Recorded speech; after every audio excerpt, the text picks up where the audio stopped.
Sidechain is often taught as a one-size-fits-all, just one setting for every time that you use sidechain to duck your bass out of the way for your kick. But if you ask me, it's so much more than that and can be used in a way not only to create space in your low end, but to shape the way your track sounds. So in today's video, we're going to be talking about the sidechain modes you should be using for better mixes.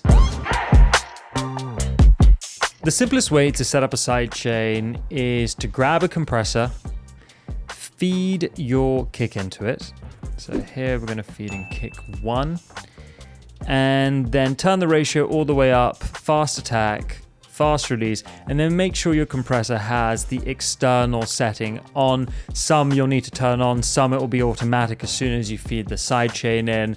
And then by doing that, what we're doing is we're feeding the kick into this compressor that's sitting on top of our bass, and it's going to duck in volume every time the kick plays because the kick is triggering this compressor, not the bass line.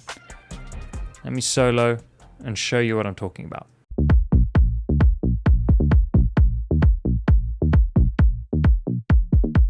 And by decreasing the threshold, we can increase the amount of ducking that occurs.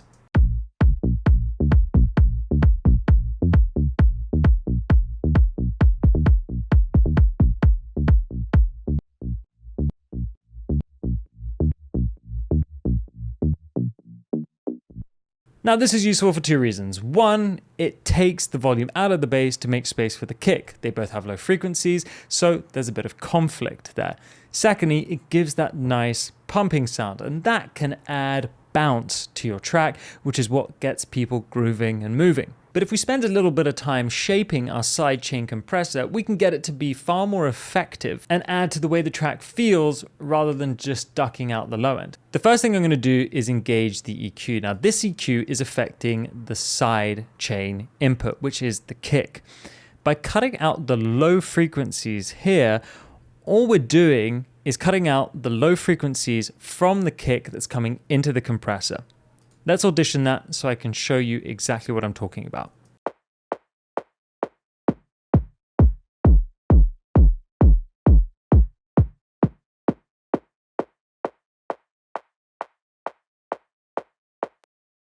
Now, the reason I want to do that is because the high end of the kick is actually much shorter than the low end. The low end tends to have a lot more tail, which is what gives a kick that boom. But by sweeping up and getting rid of the low end, I'm just left with the click.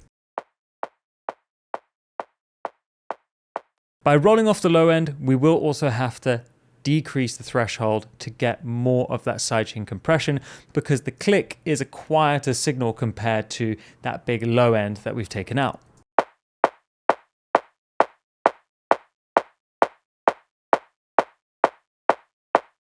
By opening the display on the Pro C2, I can actually see visually how much snappier and faster the compressor is reacting to the click of the kick rather than the full thing.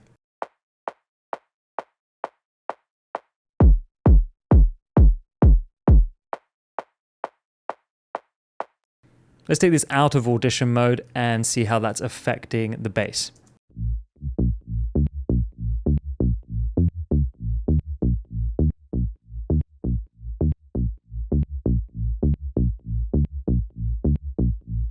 Next, I'm going to add some look ahead, and this is just going to help with any of that clicking that we sometimes get through sidechaining. You might notice, especially when you're sidechaining a lot, this kind of pop that happens on the high end. Look ahead, which essentially gets the digital plugin to look ahead of time. It basically looks at what's coming in before it hears it or before it reacts to it, and that prevents that annoying pop.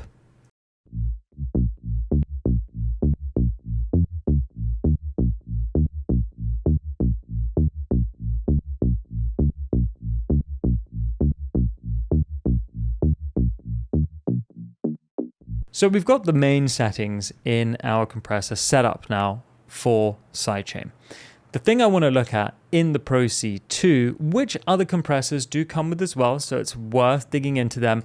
are the algorithms, and these are the shapes at which the attack and release reacts to the incoming signal. Music producers, do you hate Dropbox? Well, Boombox is a new alternative built for musicians by musicians. Obviously, we offer the ability to store, organize, and share your files on an enterprise-grade encrypted network. But we also built features like timestamp text and voice notes, better playback quality than any of the DSPs, stunning artist-branded shares, dedicated inboxes for receiving files, curated playlist creation, and access to a global network of talented musicians. Maybe it's time to check out Boombox.io, the new industry standard.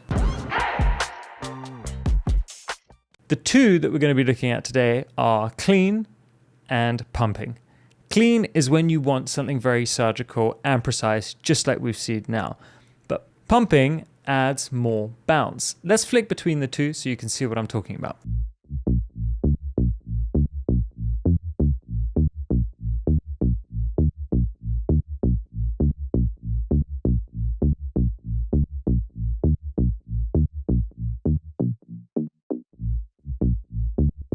Now, because of the nature of this track, I actually do want a little bit more of that pumping sound because I feel that it makes the track more bouncy and plays into the natural energy of the genre and what the artist is trying to create.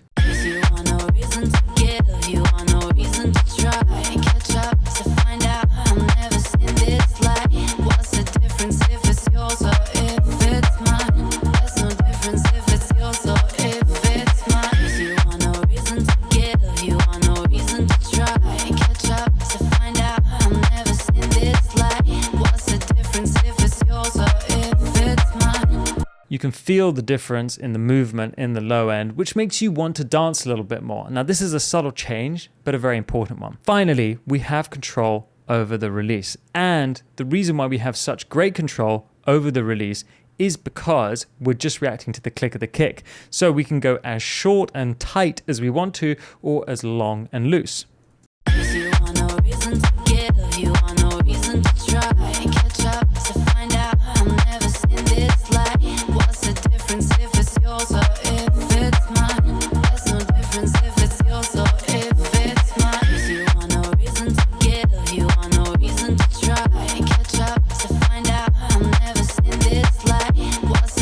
So there you have it. Sidechain is more than just about ducking your bass out the way to make room for your kick. It's also about the bounce that you can add to your track and the amount of control you can have over your sidechain, depending on whether you want to be surgical or smooth. And if you're interested in getting better at production, mixing and mastering, don't forget to like and subscribe to our channel where we have loads of other videos on topics just like these ones. Also, don't forget to sign up to Boombox. Link is in the description below and it's entirely free. Welcome to the home of collaboration and the new music industry standard. It's been a pleasure as always, and I'll see you soon. Peace!